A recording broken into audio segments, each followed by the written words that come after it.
want your ass and they see an avenue to take, he gonna get it. You want to give up, y'all gonna find a way to go get it in.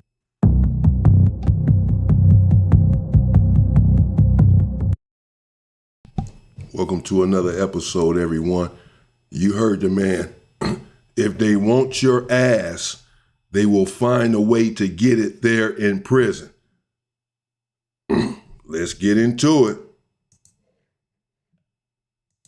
All right, so with that being said, give me one thing that you would warn a first-timer about before he was to set foot into a penitentiary system, state or feds, and if it's different for both. Running his damn mouth. Be quiet. Everybody don't need to know your business. Everybody don't even need to know what the fuck you in here for. So when you say running your mouth, you mean just being openly friendly, talking about your charges. You know what I'm saying? Run around, even if it's something you did that has nothing to do with what you in here for now. Shut the fuck up, man. Shut up. That person don't need to know that. Because some dudes only do that to try to... And that's true. He giving you pure game here. You get to prison. I've said it before. Don't speak your business and don't get into anyone else's business. You don't have to play tough saying that you're in there for 10 murders. Everybody's in there for murder. Everybody's tough. You're not going to impress anyone with that. They're just going to see you as someone who's trying to compensate. To make themselves look good. This big, this hard. Yeah, I did this. Yeah, I did that. Yeah, me and the homies and this and that. Shut the fuck up. So on the opposite end of that, what does it look like when someone comes in there and is like, well, it's considered antisocial? He doesn't speak to nobody. He might talk to a celly, but when he's out in pop, he ain't talking to no one ever. How does that go over? Like people just leave him alone? That's respect. You got to respect the man that's going to come in there and mind his business. Because you come asking me about my charges and shit, we're going to have a problem. Bitch ass nigga, you wired? What's happening? Take your fucking shirt off, nigga. What's happening? What is you asking me that for? What is it to you? Because you have dudes that don't even know who... This dude can be from Kansas City. Never stepped foot in Texas. Here you is on the stand getting persecuted for 5 birds. This man done been in the cell with you or been running around the tip with you and you telling him all your business.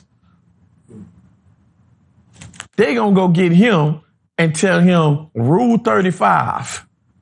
You want 7 years cut off your sentence? Tell me what he been talking about. Tell me what you know about him. And that's true. I mean, at the end of the day, you certainly don't want to go around asking any individual about their case. What is it that you're in here for? Did you really do it? We've all seen these so-called jailhouse snitches in the county jail, mostly when individuals come in for high-profile murders or just whatever, a serious case that the government wants them for.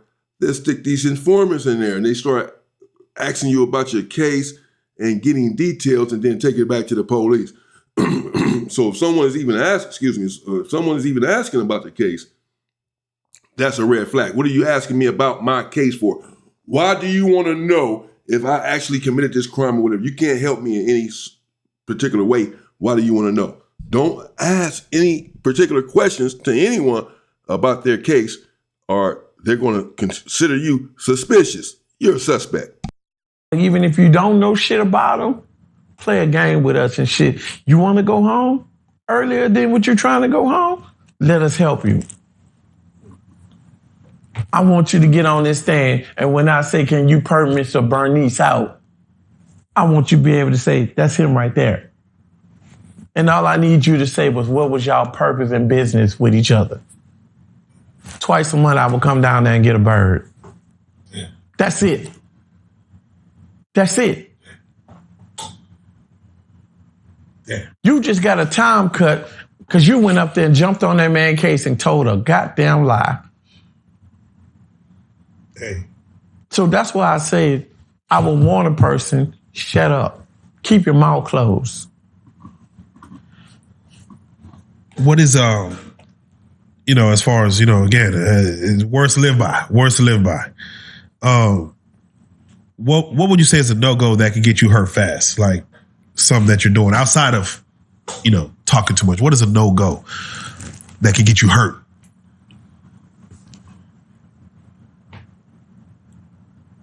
Being nosy. Being nosy. Explain that, because something happens you may want to either inquire about or go take a look at, like, hey, what's going on? That could get you hurt trying to get in someone else's business. Yeah, it's not yours. You see and you don't see. Once you enter these walls, you see, but you don't see. So if I come at you and be like, damn, what happened on? And that's very true. You can be passing by a cell, particularly on these level 4 yards. You want to mind your business. You don't even want to look inside of the cell. This is what he means by being nosy.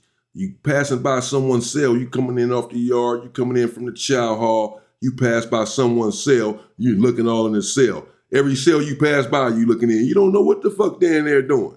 And it's none of your business. You don't want it to be your business. The less you know, the better. Yeah, man, I see him over there and stuff. He pulled a knife out of his sock, and then he said, that wasn't for you to tell. Shit. So if you told that to me, and you don't even know me, what did you tell them people when they came investigated? So that's a no-no. And this is why they say in the feds, they don't do it in the state, but they should. Whenever we walk outside of our pack, you always take somebody with you. You don't never walk alone. If you go into the warden's office, take him with you. I don't give a damn if he called just you or not. He got to go with you. Somebody got to go with you. You go into the lieutenant's office, take him with you. It's not necessarily a rule in the state. He's correct, but certain factions do it. The Hoovers were doing it, particularly in certain prisons where I went, and I'm sure other factions, other cars as well. Wherever you go, you have to take someone with you. If you're sending out a kite, even to another homie, your cellie has to read the kite to make sure you're not putting something in there that you're not supposed to be putting in there. That way, if anything happens, can't nobody say, well, you did go into the warden's office. I seen you, homie.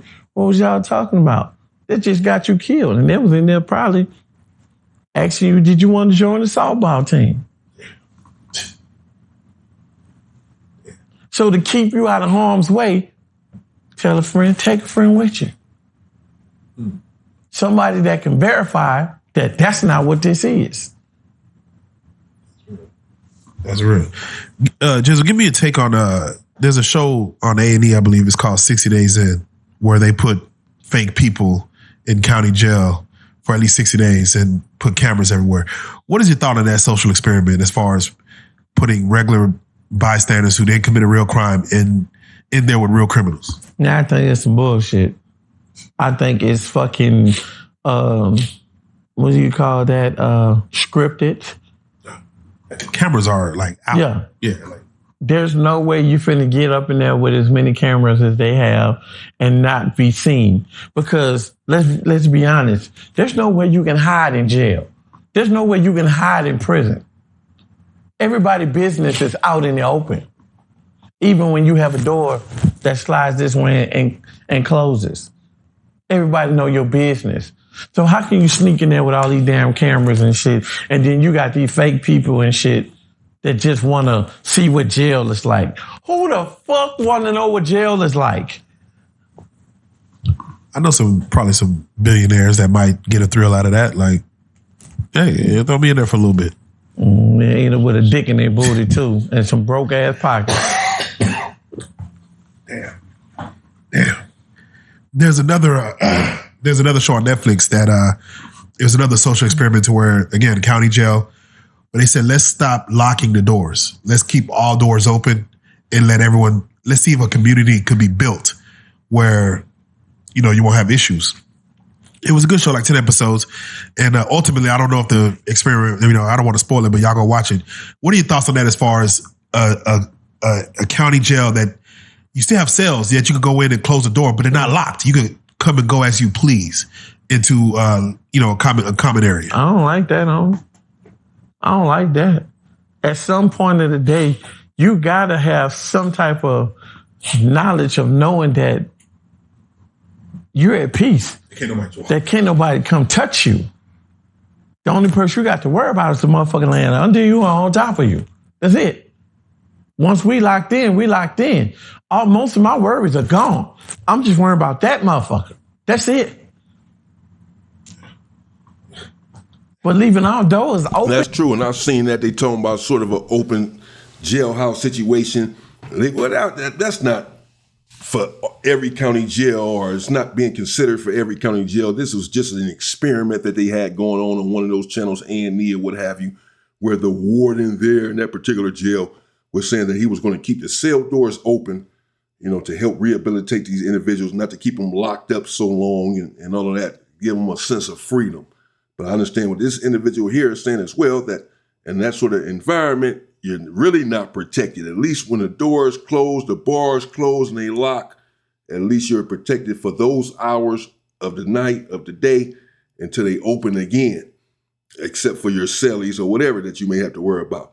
But if they're constantly open 24 hours a day, yeah, it's going to be hard to sleep in there because you can't trust anyone, and you have to sleep with one eye open, knowing that your cell door is open for anyone to come into. Are you serious? You know how many motherfuckers get robbed in a day's time and shit like that for commissary and shit like that? That shit ain't gonna last because it's gonna start wars.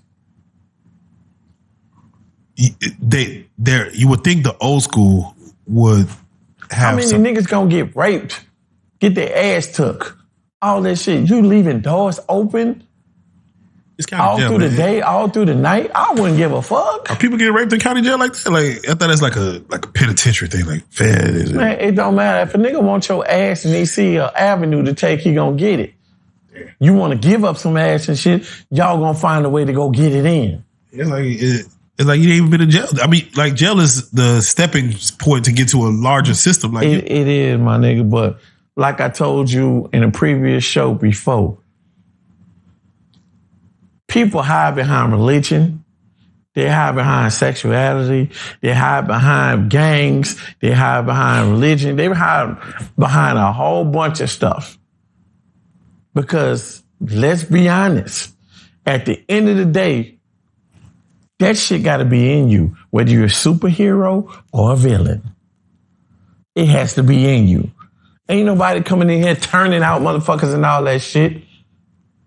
I told you the story about the little white boy and shit. It took 6 motherfuckers and shit to take his ass. Versus one person go up in the cell and fight one nigga and now he get the fuck out of here. We did an interview. You wanted that. Yeah, we did an interview with a guy. His name is... And that's the same thing I said about old Fleece, talking about he done got turned out and he turning individuals out. He done grabbed the dude's backside and caressed it and this and that, and the dude didn't knock his one tooth out. Yeah, well, dude liked it. Dude, he wanted to participate. That's it. He was already gay, and Fleece, you gay. That's it.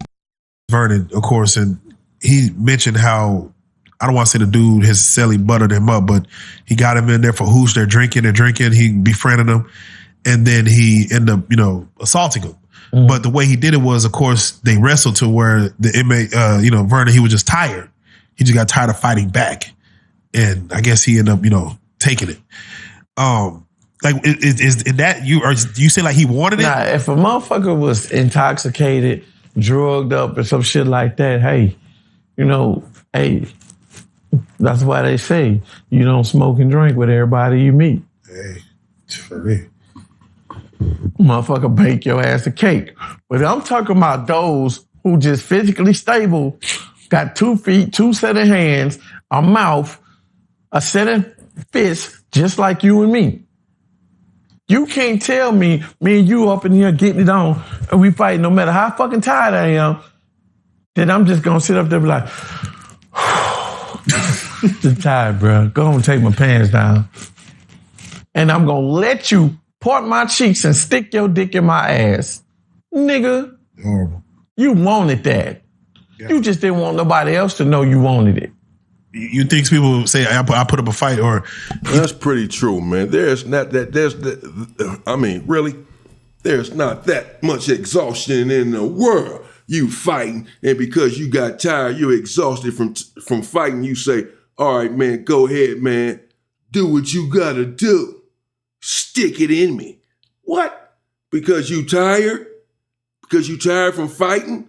They know you gonna find the strength. You're gonna find the energy to keep fighting for your ass. You're fighting for your manhood. You're gonna find the strength. And if you don't, yeah, you wanted it. I think men will say, because again, I've spoken to other inmates where they had said like they would use someone try to rape me as a way to kind of beat niggas up. You know what I'm saying? Like they would use that to say like I beat somebody up. Do you think some men would say like, hey, I got violated.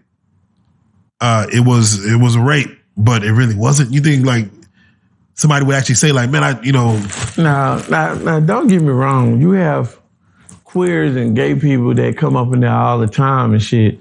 And shoot, they'll let you know, I would beat your ass and I'd take your dick from you. You know what I'm saying? And some of them run their wing and shit because their hands are supreme. You know what I'm saying? So let's not get it twisted and be like, oh, I couldn't fight. So this and that. You know what I'm saying? Like I said, at the end of the day, it's all about what you want and how you go about getting it. Some people are embarrassed to come out the closet. Some people this and that. Hey, I have no problem with whatever you got going. That's on you. You know what I'm saying? But don't sit up there, make it like it's physically impossible when I done watched 6 motherfuckers, I'm talking about earn that bitch like they done clocked in at a job.